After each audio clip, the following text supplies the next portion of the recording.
দিল জানাজার পর আমরা চলে যাচ্ছি না, তাহলে আমাদের উপর কেন অ্যাটাক করা হলো? এই আক্রমণের জবাবদিহিতা কে দিবে? আমাদের ভাইকে কেন হত্যা করেছে এই প্রশ্নের উত্তর যদি আবার হত্যা হয় তাহলে সেই সরকার কি? দুইটা রক্ত মারিয়ে এসে আমরা কোনো সংলাপ করতে পারি না। নিচে মাটি জানেন না আমার ছেলেটাকে কি করেছে নিয়ে এসে আমি আমার ছেলেটাকে আমি পুতুলে রাখছি, আমি রাস্তার নামতে দেই না।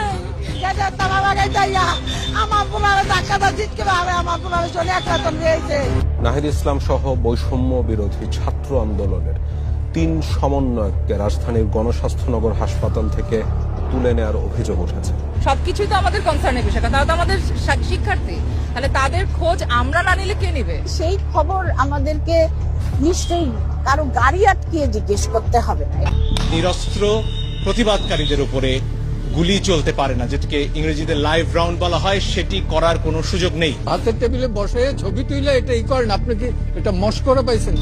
তারা এই হত্যাকাণ্ডের বিচার করবেন না, কারণ তারা নিজেরাই হত্যাকারী। যতদিন পর্যন্ত না এই ন্যায্য আন্দোলন বাস্তবায়ন হবে, রাস্তার পাশে অভিভাবক হিসাবে আমাদের পাবে।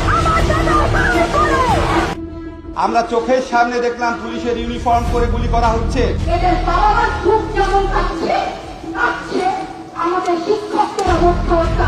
প্রতিনিয়ত আমার মানবাধিকার লঙ্ঘন হচ্ছে।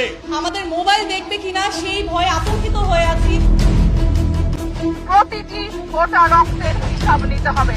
দেশটাকে যে কারাগার বানানো হচ্ছে, এটার অবসান ঘটাতে হবে। এবার যদি আমরা বিচার না পাই তাহলে বাংলাদেশ থেকে বিচার শব্দটা হয়তো একদম উঠে যেতে হবে। মুখে মুখে আজকে আওয়াজ উঠেছে, পুলিশ সরকার গদি ছাড়। 4 বছরের বাচ্চা যদি বাসায় নিরাপদ না থাকে তাহলে আপনি এই দেশে কেন আছেন? এই শিক্ষার্থীদের বুকে যে বারুদ জ্বলছে, যে আগুন রয়েছে, সেটা লোক থেকে লোকান্তরে বাংলাদেশের আজকে ছড়িয়ে গেছে। আমাদের আজ পর্যন্ত যতজন শহীদ ভাই আছেন তাদের হত্যার বিচার চাই। তারুণ্য সিদ্ধান্ত নেবে কেমন হবে আমাদের পরের বাংলাদেশ। আগামীকাল 5ই অগস্ট সারা দেশের মুক্তিকামী জনতাকে ঢাকার উদ্দেশ্যে রওনা হওয়ার জন্য আমরা আহ্বান জানাচ্ছি।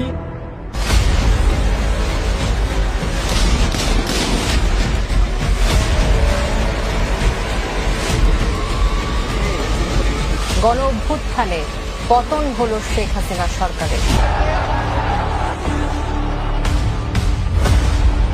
শেখ হাসিনা আজ রাষ্ট্রপতির কাছে পদত্যাগপত্র জমা দিয়েছেন।